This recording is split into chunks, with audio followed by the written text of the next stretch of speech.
Hello प्यारे बच्चों, तो ये रहा आपका 2017 का question paper BHU CHS exam का। और क्लास आपका होगा ये 11 फॉर बायो ग्रुप। तो पहले की तरह से ही आपको पूरी कॉन्सेप्ट क्लैरिटी देने की कोशिश करेंगे जैसे 2019 के पेपर में दी थी। और हम कोशिश करेंगे कि आपको उतने अच्छे ढंग से पढ़ाया जाए कि आप भी याद रखें। और यहाँ पे हर एक क्वेश्चन को कोशिश करेंगे डिटेल में बताया जाए और 2-4 सवाल उस पर एक्स्ट्रा भी बताए जाए। तो ये बेहद इंपॉर्टेंट वीडियो होने जा रहा है अगर आप सीरियस स्टूडेंट हैं तो। ओके, तो पहले की तरह से ही इस वीडियो को बहुत ही अच्छे से देखना, जैसे आपने पुरानी वीडियोस को हमारे सक्सेसफुल बनाया है। हम उम्मीद करते हैं कि यहाँ पे भी आप वैसा ही करने वाले हो अपने गुरु को खुश करने के लिए। ओके, तो चलिए शुरू करते हैं। अपन क्वेश्चन नंबर 30 तक हम ऑलरेडी पहुँच चुके थे। अब बाद के 30 या 35 क्वेश्चन फिर से लेने की कोशिश करेंगे। ओके, यहाँ पे किसी बच्चे का ऑब्जेक्शन आया था इस क्वेश्चन नंबर 1 में कि सर ये आपने मेटल बताया है, हमने इसको मेटल बताया, मेटल कैसे हो सकता है? डब्लू तो बेटा डब्लू अगर 9 है तो जाहिर सी बात है कि ये तो फ्लोरीन होगा और फ्लोरीन तो नॉन मेटल है। ओके ओके, नेक्स्ट इज, चलिए अभी तो हम क्वेश्चन नंबर 31 पे चलते हैं, उसके बाद बात करेंगे।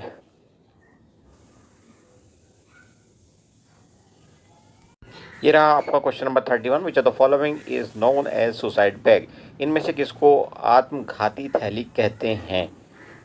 तो आप जानते हो सेल का एक ऑर्गेनेल, वर्ड समझिएगा, ऑर्गेनेल कहते हैं, मतलब कोशिकांग होता है जिसको हम कहते हैं लाइसोसोम। और ये लाइसोसोम बड़े काम की चीज़ होती है। लाइसोसोम की मदद से सेल्स क्या करती हैं, किसी भी पार्टिकुलर पार्ट को या ऑर्गेनेल को डिस्ट्रॉय कर देती हैं। और डिस्ट्रॉय मतलब तोड़ देती हैं, बर्बाद कर देती हैं, और इस ढंग से वो ऑर्गेनेल खत्म हो जाता है। अगर वो यूजलेस होता है तो केंद्रक के इशारे पर ये काम लाइसोसोम कर देता है आसानी से, क्योंकि लाइसोसोम के अंदर क्या होता है, डाइजेस्टिव एंजाइम जिन्हें हम पाचक एंजाइम कहते हैं वो उपस्थित होते हैं बड़ी मात्रा में। ओके, तो option 4 is correct. Next is question number 32। How many hydrogen bonds are found between guanine and cytosine? तो आप जानते हो कि आपका A T के साथ बॉन्ड बनाता है 2, और C बनाता है यानी ग्वानिन के साथ साइटोसिन बनाता है या CG के साथ बनाता है 3 बॉन्ड। क्लियर? तो option 2 is correct. Next question number 33। Mitochondria are not found in? तो माइटोकॉन्ड्रिया क्या होते हैं? ये होते हैं हमारे सेल के अंदर ऊर्जा उत्पादन के केंद्र, यानी कि विद्युत ग्रह एक तरह से कह सकते हो आप। ओके, और ब्लू ग्रीन एल्गी जिनको हम साइनो बैक्टीरिया के नाम से भी जानते हैं, इनमें ये नहीं पाए जाते। नेक्स्ट देखिए question number 34। Starch and sugar are? तो स्टार्च और शुगर क्या होते हैं? कार्बोहाइड्रेट्स होते हैं। कार्बोहाइड्रेट जैसे कि ग्लूकोज, फ्रक्टोज वगैरह वगैरह। इनफैक्ट जो सुक्रोज होता है उसके टूटने से, जो कि वो डाइसेक्राइड होता है, उसके टूटने से 2 मॉलिक्यूल मिलते हैं हमें, एक ग्लूकोज का होता है और एक फ्रक्टोज का होता है। Next is question number 35।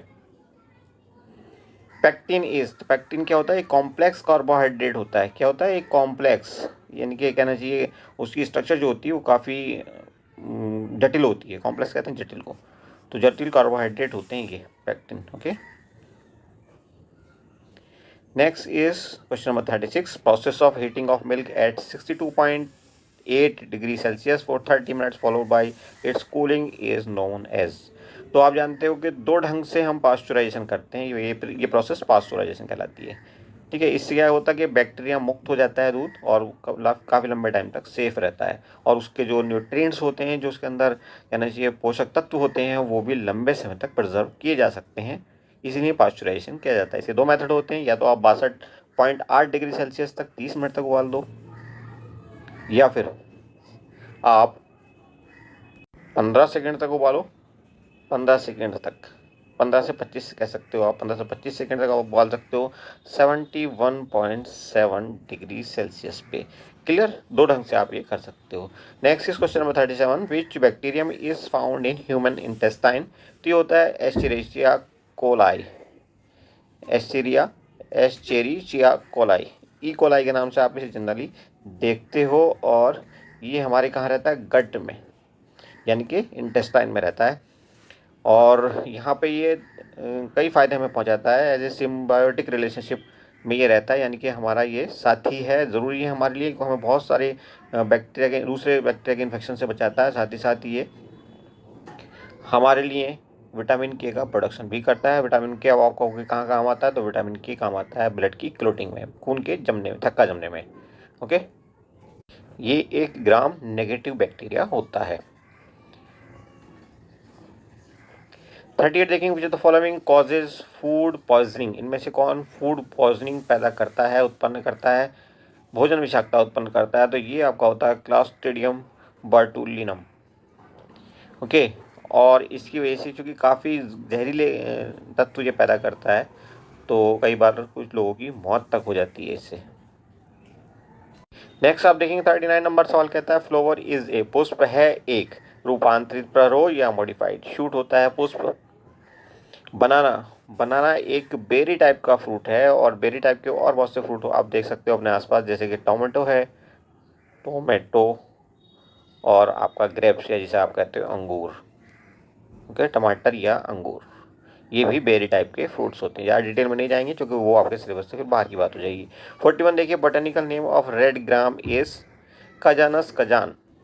Option A is correct. Pisum sativum आप जानते हो किसका बोटेनिकल नेम है, मटर का नाम है ये। गोसिपियम, ये आपका कपास का नाम होता है। Next is 42 in human males the paired accessory glands are. नर मानवों में युग्मित सहायक ग्रंथियां होती हैं, तो ये होती है आपकी सेमिनल वेसिकल्स। युग्मित से मतलब होता है जोड़े में होती हैं, तो सेमिनल वेसिकल्स दोनों तरफ होती हैं हमारी। Okay, next is question number 43, the process of photosynthesis is maximum in. तो ये रेड लाइट में मैक्सिमम होती है, रेड लाइट में। और अगर हम बात करें कि फोटोसिंथेसिस में बनता क्या है, तो यहाँ पे बनता है ग्लूकोज। सिंथेसिस का मतलब होता है फॉर्मेशन, यानी कि बनना, और ग्लूकोज बनता है जिसका फॉर्मूला होता है C6H12O6। इसके अलावा हमें यहाँ से मिलती है क्या, ऑक्सीजन। 6 मॉलिक्यूल्स हमें यहाँ पे ऑक्सीजन के भी मिलते हैं। और कच्चा माल यहाँ पे क्या होता है, कार्बन डाइऑक्साइड हम लेते हैं, और कार्बन डाइऑक्साइड के साथ वाटर हम यहाँ लेते हैं। 6 मॉलिक्यूल्स इसके, 6 मॉलिक्यूल्स वाटर के। और हमें चाहिए होता है क्या, हमें चाहिए होता है प्लांट के पास प्लास्टिड या क्लोरोप्लास्ट, और इसके अलावा सनलाइट। सनलाइट तो सबको फ्री में अवेलेबल होती है, तो कोई दिक्कत वाली बात ही नहीं है। तो इस ढंग से प्लांट खाना बनाते हैं, इस खाने को हम छीन करके खा जाते हैं। Next is question number 44, who has given the term vitamin या विटामिन। तो ये थे फ्रैंक, जिन्होंने 1912 में ये टर्म दिया था, इवन विटामिन की खोज की थी, ऐसा भी मानते हैं। Next is question number 45, pepsin digest. तो पेप्सिन हमारा डाइजेशन में काम आता है प्रोटीन के। इसी ढंग का एक और एंजाइम होता है जिसको हम कहते हैं ट्रिप्सिन, वो भी प्रोटीन के डाइजेशन में काम आता है, ट्रिप्सिन। ओके, और ट्रिप्सिन के अलावा अगर हम बात करें फैट के लिए या कहना चाहिए लिपिड्स के लिए, जो पाचक एंजाइम होता है वो आपका होता है लाइपेज। और ऐसे ही कार्बोहाइड्रेट्स के पाचन में सहायक एंजाइम होता है वो कहलाता क्या है, एमाइलेज, AMYLAS, एमाइलेज। क्लियर। तो ये चीज़ें याद रखना है, आगे जाकर के आपसे फैट या कार्बोहाइड्रेट पे इस ढंग का सवाल पूछा जा सकता है। नेक्स्ट इज 46 नंबर, और प्रीवियस ईयर के क्वेश्चन पेपर से 50 से 60% तक सवाल आपके रिपीट हो जाते हैं, डायरेक्ट या indirect. PH of saliva is, कितना होता है पीएच सलाइवा का, हमारे लार का पीएच ऑलमोस्ट होता है 6.8 के आसपास। और आप ये समझिए कि वो हल्का सा एसिडिक होता है। क्या होता है, एसिडिक होता है। चूँकि एसिडिक होता है तो आप यहाँ पे जो बेस्ट ऑप्शन मानेंगे वो होगा 4th। नाउ 47 कहता है मायोग्लोबिन इज फाउंड इन। तो मायोग्लोबिन एक प्रोटीन होती है जो कि पाई जाती है कहाँ पे, मसल्स के अंदर। क्योंकि मसल्स को ज़्यादा ऑक्सीजन की ज़रूरत होती है, इसमें ये अच्छा रोल प्ले करती है। 48 कहता है amount of blood received by brain every minute is. तो ये है आपका amount of blood, approximately 750 ml per minute. 750 ml blood हमारे ब्रेन को हर मिनट चाहिए होता है। Vessels are absent in. तो वेसल्स देखिए क्या होता है कि एब्सेंट की बात हो रही है, तो सबसे कम जो वेसल्स पाए जाते हैं वो टेरिडोफाइट्स की सिर्फ कुछ स्पीसीज में पाए जाते हैं। तो आंसर मोस्ट प्रोबेबल आपका ये होना चाहिए। हालांकि ये डिस्प्यूटेड सवाल है, क्योंकि टेरिडोफाइट्स की कुछ स्पीसीज में भी पाया जाता है, जिम्नोस्पर्म में भी पाया जाता है, और एंजियोस्पर्म में तो बहुत ही ज़्यादा पाया जाता है। ओके, तो अब वो BHU ने क्या आंसर दिया था आई डोंट नो, बट यहाँ पे सबसे कम पाए जाते हैं टेरिडोफाइट्स में, इसलिए बेस्ट आंसर तो यही लगता है। 50 नंबर सवाल देखिए, विच of the following plant is a parasite. Parasite plants वो होते हैं या पैरासाइट वो होते हैं जो कि दूसरे से अपने खाने को छीनते हैं। जैसे हमारे ऊपर बहुत से पैथोजन अटैक करते हैं, जैसे आप कहना चाहिए अमीबा की बहुत सारी स्पीसीज हमारे ऊपर अटैक करती हैं तो वो खाना छीनने के लिए करती हैं। ऐसे ही बहुत सारे पैरासाइट्स अपने होस्ट के साथ रहते हैं और खाना छीनते हैं, उसे बर्बाद करते हैं, बीमार करते हैं, प्रॉब्लम क्रिएट करते हैं उसके लिए। तो कसकटा, जिसे आप डोडर भी कहते हो या अमरबेल कहते हो हिंदी में, वो भी कुछ इसी ढंग का प्लांट है। तो ऑप्शन ए करेक्ट है। आपने देखा होगा पेड़ों के ऊपर पतली पतली सी बेल से ऐसे करके लटकी रहती हैं, आकाश बेल भी कहते हो आप उसको बहुत कॉमन लैंग्वेज में। Okay, now question number 51। अब देखिए 51 नंबर सवाल कह रहा है कि रेजिस्टेंस जो है वो लैंप का है कितना, R is given that is 96 ohm. Ohm को आप इस ढंग से दिखाते हो ओमेगा से। Okay, how much current flows, current कितना बहेगा अगर इसका वोल्टेज 120 वोल्ट हो तो V की वैल्यू भी दे दी आपको 120, और आपके पास रिलेशनशिप क्या होता है V/I is equal to R। या आप कह सकते हो यहाँ पे कि V/R is equal to I, क्योंकि हमें I निकालना है तो बाकी चीज़ छोड़ दो और ऊपर वाला बस एक फार्मूला ये याद रखो, वैल्यूज पुट करो और आंसर आ जाएगा V/R is equal to I। V की वैल्यू दी हुई है 120, R की वैल्यू दी है 96। आप कट करो, I की वैल्यू निकल आएगी, देखो कितनी, 24 से काटो इसको 4 टाइम, इसको काटा 5 टाइम, 5/4 यानी कि 1.25 एम्पियर। ओके, तो कौन सा ऑप्शन सही है, पहला वाला। नाउ क्वेश्चन नंबर 52 कहता है the work done in moving a charge of 5 coulomb from a point at a potential of 210 volts to another point at 240 volt is, तो आपके पोटेंशियल डिफरेंस PD आप इसको कहोगे, जस्ट मोमेंट, ये होता है फॉर्मूला आपका PD या potential difference is equal to work done upon charge. तो यहाँ पे PD कितना हो जाएगा आपका 240 माइनस 210 कितना हो गया, तो ये हो गया आपका 30। तो आप कह सकते हो कि 30 is equal to work done. हमारे पास नहीं है वर्क डन, ठीक है, सिर्फ हमें चार्ज दिया हुआ है 5 कूलम्ब और वर्क डन, इसे हम WD लिख रहे हैं। यहाँ से आप WD निकाल लोगे कितना हो जाएगा 150 जूल में आंसर आएगा आपका 150 joule. Option 2 is correct. Next is question number 53, which is the following represent voltage. तो वोल्टेज आपका रिप्रेजेंट कौन करेगा, अभी हमने फार्मूला देखा था, potential difference is equal to, हमने लिखा था PD is equal to WD work done upon charge, और चार्ज को आप तोड़ोगे, charge is equal to coulomb में था, उसको आप Q लिख सकते हो चार्ज को, और Q इज इक्वल टू होता है I/T। तो आप सीधे लिख दो I/T, मतलब I करंट और T टाइम। तो कहाँ पे मिल रहा है हमें, ऑप्शन पहला हमारा मिल रहा है, ये हमारा राइट आंसर हो जाएगा। अगर किसी को कुछ भी ऐसा हो जो ना समझ में आए, कहीं पे कॉन्सेप्ट में दिक्कत हो, ज़रूर कमेंट करना, हम कोशिश करेंगे कि आपको अच्छे से समझा दिया जाए, भले ही चाहे बोर्ड पे जाकर समझाया जाए। 54 नंबर कहता है magnification produce by a plane mirror is, तो ये होता है 1। ओके, M इज इक्वल टू +1। 55 कहता है force acting on a stationary charge Q in a magnetic field B is, कितना होगा भाई ये, तो ये होगा 0। क्यों 0 होगा ये, क्योंकि यहाँ पे आपका V 0 हो गया, इसने खुद ही कहा स्टेशनरी चार्ज, मतलब रुका हुआ चार्ज है, कोई वेलोसिटी उसमें नहीं है, तो हम कह सकते हैं कि ये होगा 0। फॉर्मूला कुछ इस ढंग से होता है F is equal to QVB, और वेलोसिटी 0 हो गई, ये 0 हो गया तो सब कुछ 0 हो जाएगा। ओके, तो F इज इक्वल टू 0। कौन सा ऑप्शन सही हो जाएगा भाई, 4th।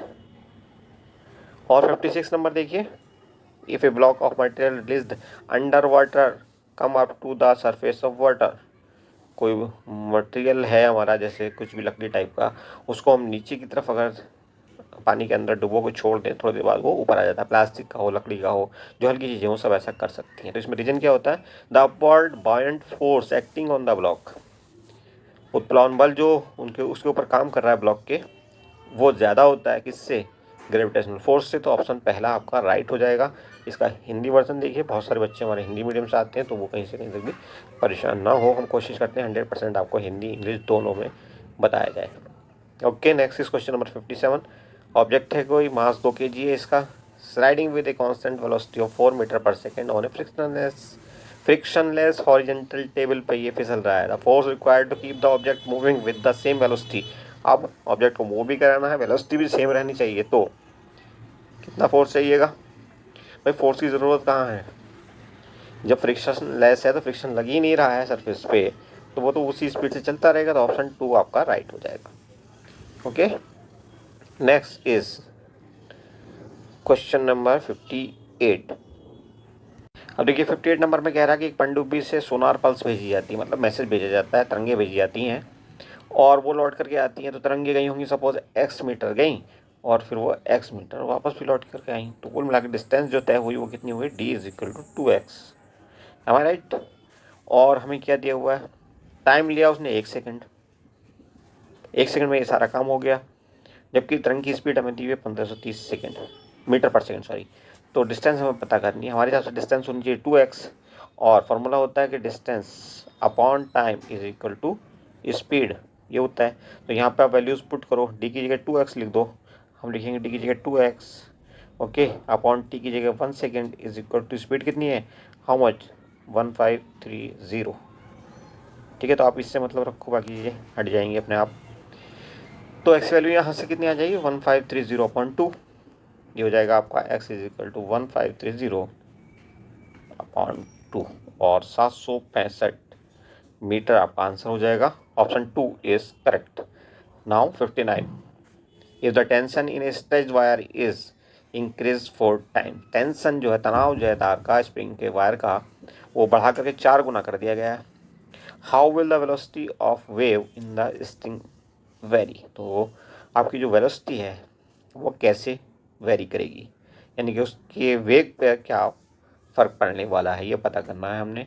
तो हमारे पास फॉर्मूला यहाँ पे कुछ होता है इससे रिलेटेड, होता है। क्या होता है? देखो, हमारे पास जो वेलोसिटी होती है, सपोज हमने इसको कहा VW, चलो छोड़ो, V कह लो आप, सीधे V1 कह लो। V1 होता है हमारे पास formula tension T upon, just minute, T upon mu. और म्यू क्या होता है? Mu is equal to mass पर यूनिट लेंथ, ये होता है। तो हमने टी बढ़ा करके V2 हमें पता करना, तो V2 कितना हो जाएगा? तो टी बढ़ा करके 4t कर दिया, कितना? 4t, okay. और म्यू वहीं का वहीं रहा, म्यू तो कांस्टेंट है, कोई चेंज हो नहीं रहा है इसमें कहीं तक। तो आप इसको क्या लिख सकते हो? इसको आप ऐसे भी ले सकते हो, 2 बाहर ले लोगे, टी अपॉन म्यू हो जाएगा ये, ओके। अब आप इसको इससे डिवाइड कर दो, इसको इससे आप डिवाइड करोगे तो ये तो कट जाएगा पूर्ण से, इससे ऐसे। और हमारे पास जो आ जाएगा वो आ जाएगा V1/V2। जस्ट मोमेंट, हम रीजन से लिख सकते हैं V1 पहली वेलोसिटी अपॉन नई velocity, V1/V2 is equal to 1/2, okay. अब आप इसको सिंप्लीफाई करो तो V2 is equal to 2V1। तो वेलोसिटी हो गई है डबल, ओके। तो ऑप्शन 2 इज करेक्ट। नेक्स्ट देखिए आप 60 number, which the following is a non renewable source of energy. तो आप सब जानते हो कि जो फॉसिल फ्यूल होते हैं हमारे, बहुत ही लिमिटेड है और ये रिन्यूएबल भी नहीं है, हम इनको दोबारा से नहीं बना सकते।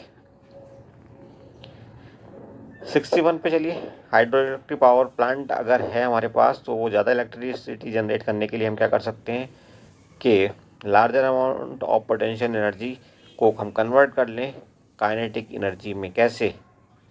अगर हम पानी को ज़्यादा ऊंचाई से गिरा दें तो, ओके। तो ऑप्शन 3 इज राइट। नेक्स्ट कहता है 62, the following graph represent a uniformity of accelerated motion. Motion की अगर हम बात करें, स्पीड के साथ टाइम का वेरिएशन जो होगा वो ये वाला ग्राफ दिखाएगा। तो फिलहाल आपका आंसर ये है, ओके। फिलहाल आपका आंसर ये। अगर डिस्टेंस के साथ टाइम का रिलेशनशिप पूछा जाता तो उस केस में आपका आंसर होने वाला था ये। तो मे भी नेक्स्ट टाइम आपसे ये पूछ ले जाए, इसलिए ध्यान रखिएगा। यहाँ पे बाकी सारी कंडीशन वही रहेगी, यूनिफॉर्मिटी ऑफ एक्सेलरेशन यहाँ पे भी रहेगा, बट आपका डिस्टेंस और टाइम का रिलेशनशिप होगा। ये ग्राफ डिस्टेंस और टाइम के लिए एप्लीकेबल होगा, तो आगे ध्यान रखिएगा। फिलहाल आपका आंसर है 2। नेक्स्ट इज हिंदी वर्जन है इसका। ये 63 देखिए, colour of an object depends on. Colour depend करता है कि वो जो बॉडी जिसको हम देख रहे हैं वो कौन कौन से कलर एब्जॉर्व करने के बाद कौन सा कलर छोड़ता है, किस कलर की रेज वहाँ से निकलती हैं, वही हमें दिखाई देती हैं। तो वेवलेंथ पे बेसिकली डिपेंड करता है। तो option A is correct. Next is 64 the SI unit of magnetic flux is. तो मैग्नेटिक फ्लक्स की जो एसआई यूनिट होती है वो होती है वेबर। वेबर को हम कैसे दिखाते हैं, डब्लू कैपिटल और स्मॉल बी से दिखाते हैं। ओके, ये मैग्नेटिक फ्लक्स की एसआई यूनिट होती है। तो ऑप्शन कौन सा करेक्ट हो जाएगा आपका, 2। एंड नाउ 65 नंबर यहीं पे रोक देते हैं, वीडियो बहुत ज़्यादा लंबा हो जाएगा अदरवाइज। 65 कहता है ना, aeroplane accelerates down a runway at 4 metre पर सेकेंड स्क्वायर। उसकी स्पीड क्या हो जाती है, 4 मीटर पर सेकेंड, सॉरी एक्सेलरेशन उसका होता है 4 मीटर पर सेकेंड स्क्वायर का, और ये 30 सेकेंड में हो जाता है। तब तक कि ये उठता नहीं है, लिफ्ट नहीं कर जाता है उड़ने के लिए। The distance travelled before take off. तो डिस्टेंस निकालनी है रनवे पे उसकी जब तक उसने टेक ऑफ किया तब तक। तो हमें पता है कि इनिशियल वेलोसिटी यू तो ज़ीरो रहा होगा, है ना। तो हम निकाल सकते हैं, फार्मूला हमारे पास होगा s is equal to u t plus half a t square. तो एक्सलेशन हमें कितना दिया होगा, यू तो ज़ीरो है तो ये तो ज़ीरो हो जाएगा। अब बचता है हमारे पास ये 1/2 इंटू ए की वैल्यू कितनी दी हुई है, 4 मीटर पर सेकेंड स्क्वायर। तो ये 4 हो गया। टी की वैल्यू दी है 30 सेकेंड, तो 30 इंटू 30। इसको आप सिंप्लीफाई करोगे तो एस की वैल्यू निकल जाएगी। इससे इसको कट करोगे 2 आ जाएगा यहाँ पे, और 2 30 इंटू 30 इंटू 2 यानी कि 1800 मीटर। Option 2 is correct. ओके, तो ये थे आपके 35 सवाल। नेक्स्ट वीडियो में बचे हुए सवाल पूरे कर लेंगे। होपफुली ये वीडियो आपको पसंद आएगा, ना सिर्फ पसंद आएगा बल्कि आपको लगेगा कि ये बेस्ट वीडियो है जितने भी वीडियोस आपके यूट्यूब चैनल यूट्यूब पे अवेलेबल हैं। Okay, thank you for watching, see you soon.